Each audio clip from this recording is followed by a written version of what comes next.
Hi guys, tayo ay magluluto ng munggo. So ito yung aking kawali.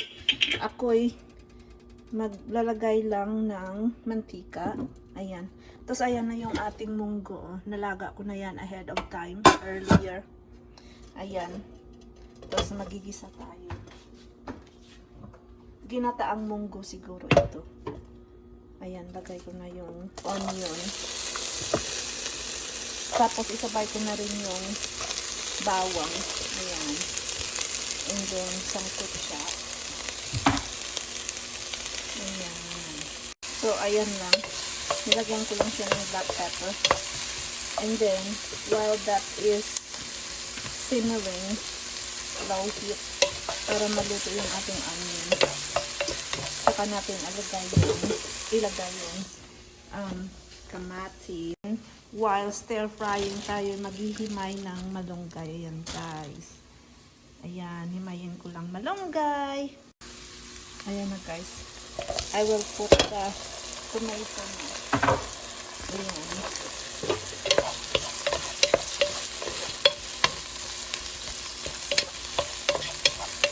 Ayan lang. Medyo lakasan natin yung ating. I will sprinkle some salt para ma-activate yung ano natin, tomato, yung lasa. Ma-activate talaga. May ganun. Ayan. So, ito lang pala guys yung aking nilagang munggo. Yung nilaga ko ahead of time. Ayan na yung itsura niya. Yung ginawa ko dito is, diba yung dry beans, dry munggo. Pinugasan ko siya konti, tapos pinakulo ko lang siya ng isang big boil dito sa kaldero ko, kasirula ba yan, ayan. Tapos pinatay ko siya and then tinakluban and then I left it for like 2 hours or more.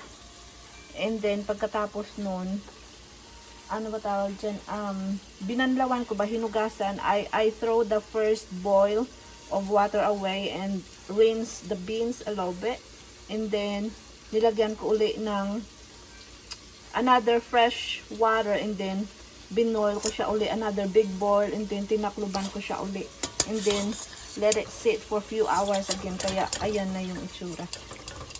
Ayan guys, oh, instead of laga-laga sa munggo for like 30 minutes, pag meron lang naman time, yun yung ginagawa ko. And rinse, ayan yung ano, nagpe-prevent siya yung nakukuha yung gas ba, di ba pag kumakain tayong munggo ay tayo'y utot ng utot ang baho. Kaya ayan yung the first boil, yung get rid of the water of first boil, yun yung makapag-prevent ng more gas in your stomach. Kaya ito na yung nangyayari dito.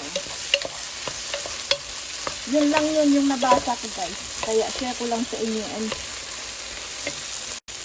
from that moment, ayun na lagi yung ginagawa ko sa munggo.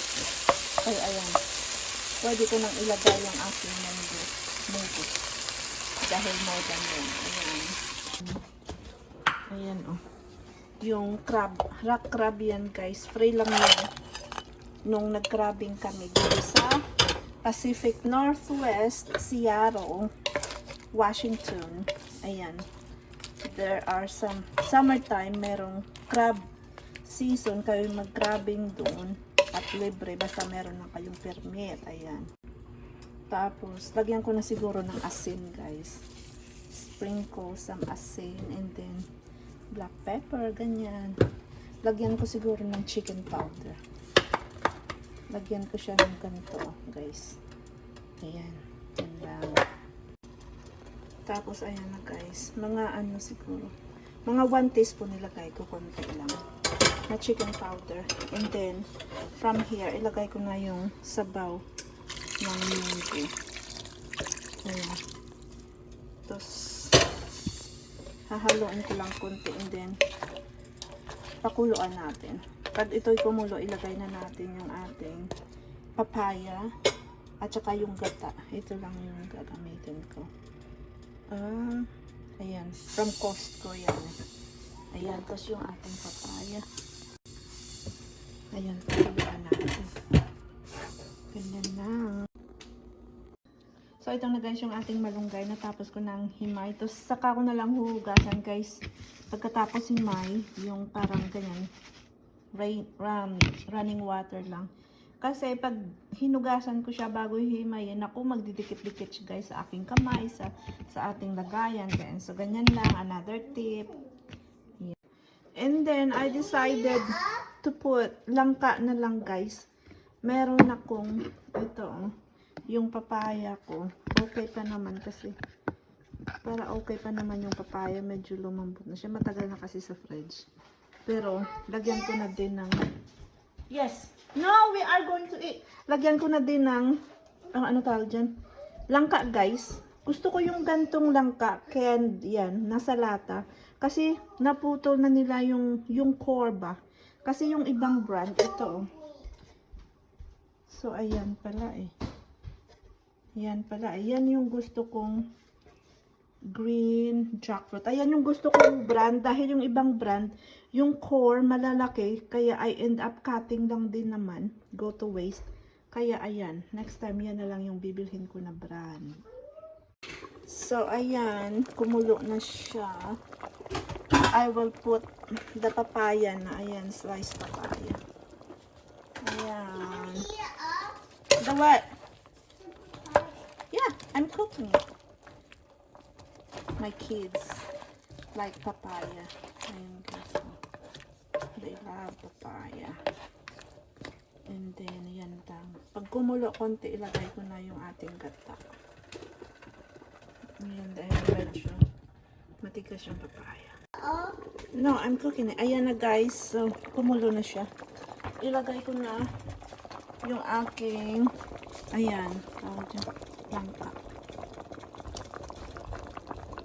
Ayan, and then, yung ating, ay, basta, ano yan? Ito guys, ayan. So, tapos, ilagay ko na din yung ating gata. Pero, hihinaan ko yung ano, yung apoy. As in, low heat siya. Ayan, another tip. So, ayan na mga friends. So, low heat lang siya. Ayan na yung ating coconut milk in Canyon eh, nasa lata. Low heat siya para ano, para slow cook. And then, para yung ating coconut milk, hindi siya mag-turn into oil. Magiging creamy lang siya. Ayan guys. So, low heat lang hanggang sa, ano, luto naman na yung langka eh. And then, low heat, and then mamaya yung ating kamonggay, ayan, malunggay. So, ayan na guys, oh. Slowly boil na siya.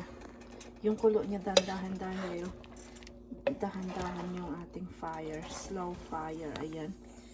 Ayan, medyo okay na yan. Madaming sabaw dahil nga sa ano, sa gata siguro, at saka basta madami lang siyang sabaw at konti lang yung munggo kasi. So, titikman ko na siya guys, and then dito na yung time na kayo nang humusga kung gaano kadaming asin yung inyong ilalagay, or pwedeng ano tawag dyan, fish sauce. Ayan, pero tikman ko na. Konting asin lang ilalagay ko. Ayan. Tapos, sa inyo na, lalagyan nyo ng fish sauce. O di, kaya ipatis. Lalagyan ko to siguro mamaya. Pero ilalagay ko na yung malunggay. Ayan na. Ilalagay ko na yung malunggay. As you can see, basa na siya. Ayan, dikit-dikit. Ayan, hagurin ko lang siya. So, ayan na po yung ating munggo with crab. Ayan lang. Ayan guys. Ayan, yung crab.